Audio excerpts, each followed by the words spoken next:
السلام علیکم. لکھتی بہت ہوں لیکن کبھی شیئر کرنے کی ہمت نہیں ہوتی، ڈرتی ہوں. کبھی سخت لکھ جاتی ہوں، کبھی کانفیڈنس نہیں ہوتا. لیکن اس دفعہ دوستوں کے کہنے پہ چند نظمیں، اور ہر نظم سے پہلے میں ذرا تھوڑا سا اس کے بارے میں بتاتی چلوں. یہ پہلی نظم جس کا عنوان ہے نیلا تھوتھا، یہ میں نے 1-1.5 سال پہلے، شاید 2 سال پہلے لکھی تھی، جب ہمارے ہاں ایک بہت جانی مانی شخصیت جن کی بہت پیروی کی جاتی ہے، بہت سنا جاتا ہے اور مانا جاتا ہے، انہوں نے خواتین کے حوالے سے ایک بات کہی تھی کہ جب بھی خواتین کے ساتھ کوئی جنسی تشدد یا نفسیاتی تشدد ہوتا ہے تو وہ بیسکلی ان کے پہناوے یا ان کے انداز و اسٹائل سے ہوتا ہے. They ask for it. اس بات پہ مجھے بہت غصہ آیا تھا، اور حالانکہ جتنی ان کی ایک سے ہے، جتنے ان کے پلیٹ فارمس ہیں اور جتنا لوگ ان کو سنتے ہیں، وہ بہت غیر ذمہ داری والا عمل لگا تھا مجھے. نیلا تھوتھا ایک زہر کو کہتے ہیں، اور آج کل تو اس کا ذکر کم ہوتا ہے، لیکن اگر آپ پرانا ادب پڑھیں یا شاید فلموں میں، کہانیوں میں بھی، تو اکثر خودکشی کے لیے اور ان چیزوں کے لیے ان کا ذکر ہوتا رہتا تھا. بات تو بہت سادہ سی تھی مگر میں جھلی اس کے بیاں کی اشتہا سے ڈر گئی. بات تو بہت سادہ سی تھی مگر میں جھلی اس کے بیاں کی اشتہا سے ڈر گئی. اپنی آنکھوں کی چمک بانٹتے اور ہونٹوں کا گیلا پن چاٹتے، یقیناً بطور شاہی ہما بادشاہ وقت کی خوشنودی کے بھانپتے، اس نے ازل کے یقین سے کہا کہ میرے کپڑے میرا پورا وجود راغب گناہ، میرے کپڑے میرا پورا وجود راغب گناہ، شرطیہ با عیب بے شک بے حیا، مشرق سے مغرب فقط ترغیب فتنہ، دعوت عذاب اور زحمت نفس ناداں. میرے کپڑے میرا پورا وجود راغب گناہ، شرطیہ با عیب بے شک بے حیا، مشرق سے مغرب فقط ترغیب فتنہ، دعوت عذاب اور زحمت نفس ناداں.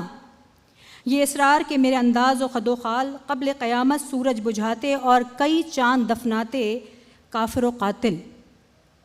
لیکن پھر ایک دن اس سے سرزد 1,85,73,000 عیوب، انسانیت پہ اذیت و ستم، بات 100 کھرب 36 ارب سجود، میں ہی وہ مجرم جو اس کے حجرہ بہشت سرتا پا اسی وجود، 100 لباس اوڑے اپنے دعوت عذاب لبوں کی لالی 40 برس تک سجائے جلائے، انہی فتنہ انگیز انداز و خد و خال سے آراستہ اس کا ثواب بنوں گی. انہی فتنہ انگیز انداز و خد و خال سے آراستہ اس کا ثواب بنوں گی، یعنی ثمر عباد رہوں گی. یعنی آج کا نیلا تھوتھا کل ایک چھلکتا جام بنے گا. آج کا نیلا تھوتھا کل ایک چھلکتا جام بنے گا. بس شرط یہ ہے کہ آج تم اسے تھوکتے جاؤ مگر بعد استعمال.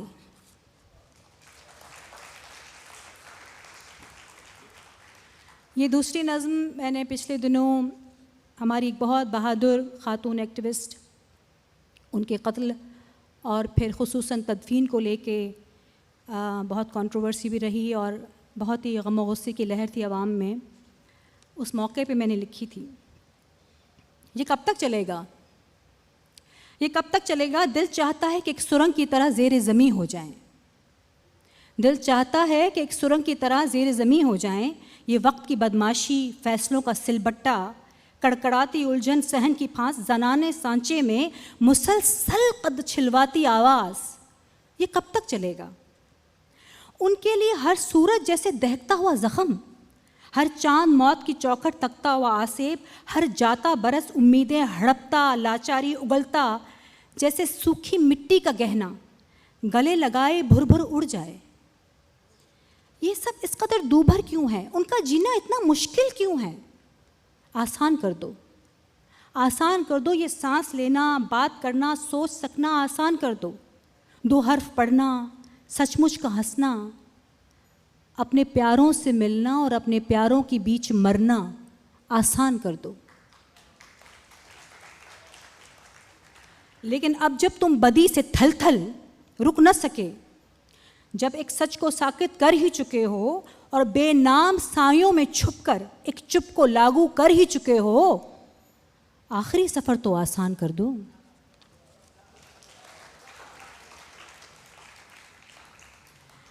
اگلی نظم جس کا عنوان ہے ذات، یہ کسی سیاسی یا سماجی خاص واقعے کو لے کر نہیں لکھی میں نے، لیکن عموماً جو خواتین کے لیے میں محسوس کرتی ہوں.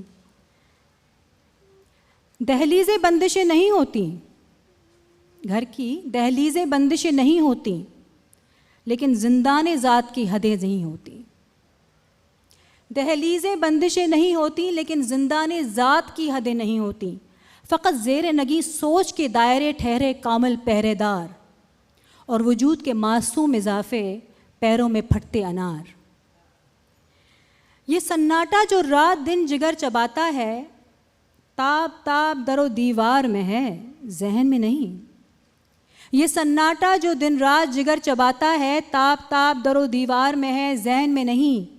اور وہ قصہ طرب انواع کا چرچا فقط گھڑت اور شمار میں ہے بدن میں نہیں.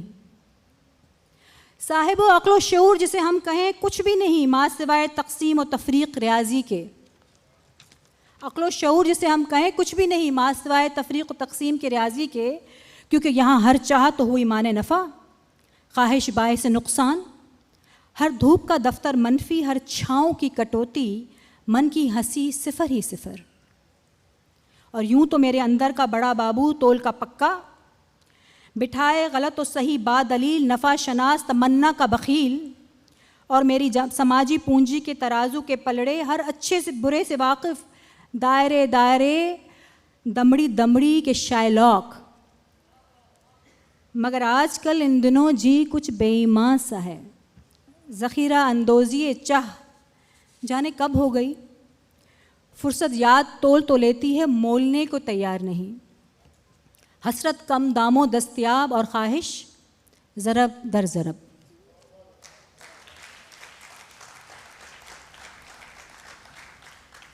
یہ اگلی نظم میں نے پچھلے سال عورت مارچ کے موقع پہ لکھی تھی اور وہاں میں نے پڑھی بھی تھی.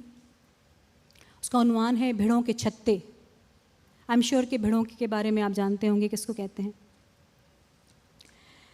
تیرے ہاتھوں میں صدیوں کی مچلتی ہوئی، میرا دم چیرتی ہوئی حاکمیت اور رونت میں لتھڑی ہوئی یہ غلیل. تیرے ہاتھوں میں صدیوں کی مچلتی ہوئی، میرا دم چیرتی ہوئی حاکمیت اور رونت میں لتھڑی ہوئی یہ غلیل. تیرے پدر شاہی کے کھیل میں میں کیا فقط ایک مینڈکی، تیرے دل لگی کا تماشا بس. یہی وہ غلیل جو چاہے تو میرا بچپن بجھا دے، میرا لڑکپن جلا دے. ونی میں وٹے میں تیرے ٹھینگے جتنی غیرت میں، قصاص و دیت میں یا حیوان تو ہوس میں میرے وجود کو گلا دے.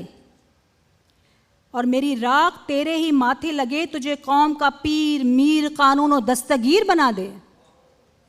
ہاں وہی غلیل جو جب چاہے جہاں چاہے، کلاس میں، روڈ پر، آفس میں، یا چاہے تو 6 گز زمین ہی تلے، مجھے میرے ہی جسم سے دستبردار کر دے، تاکہ تم خود غرضی کا چوغا پہنے، چوری اور سینہ زوری کا چولا اوڑھے. میرے ذہن و سوچ سے خوفزدہ، میری ہمت اور اٹھان سے سہمے ہوئے، فتووں اور رواجوں کی لٹ پکڑے، میری روح تک پر ایک آدم خور گورکن بنے. چمٹے رہو، چمڑے رہو، اور میرے خوابوں، خواہشوں اور حسرتوں تک کو نوچتے، بھمبوڑتے، کرچتے اور توڑتے رہو.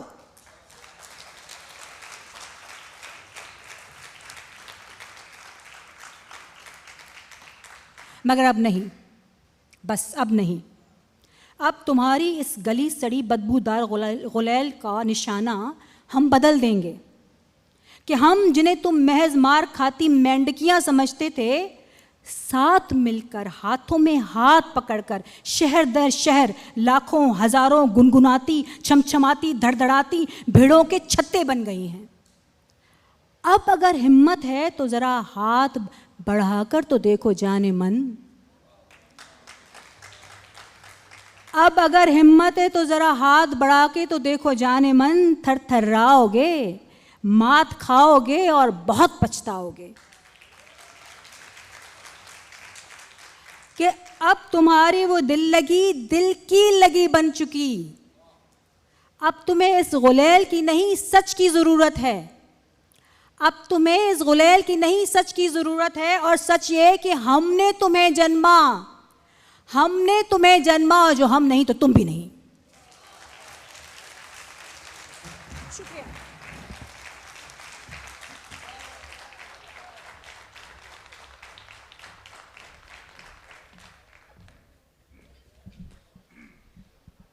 واہ بختاور، مزہ آ گیا.